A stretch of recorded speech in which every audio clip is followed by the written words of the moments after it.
A new and young breed of leaders is pushing for reforms in the country. Among them is Congressman Wesley Gatchalian of Alay Buhay. Freddy Abando filed this report. Jose Rizal wrote, "The youth is the future of the country." He was proven right when young patriots of his time fought the revolution against Spain, which led to General Emilio Aguinaldo's proclamation of Philippine independence in 1898. That was then. In our generation, a new breed of leaders, just as young as our heroes, are rising to reinvent and reform what public service is in the country. Trapo, or traditional politics, is on its way out. This is a time for a new brand of politicians, better yet, public servants. In the House, there are 58 party-list congressmen elected to champion the cause of the poor.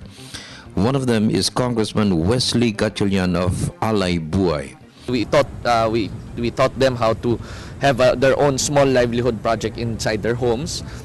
Tinuruan namin sila paano mag-budget ng pera. Yun na importante, Freddy, hindi lang naman yung sabihin mo magnegosyo ka, ganyang kabilis. No? Unang-una, bigyan natin ng puhunan. Pangalawa, yung sa puhunan na yun, tinuturuan namin sila kung paano paikutin sa kapalaguin ng kanilang negosyo. Pangatlo, tinuturuan namin sila, binigbibigay kami ng libreng seminar on how to promote their products. He is determined to do away with dole-out politics for the poor and to be more productive citizens. Alay Buhay has a track record since 1986 in promoting the welfare of the poor.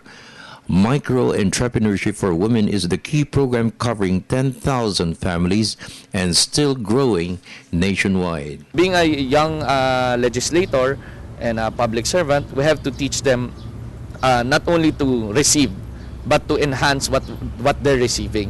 No? To paikutin, kung merong konting punyan, paikutin.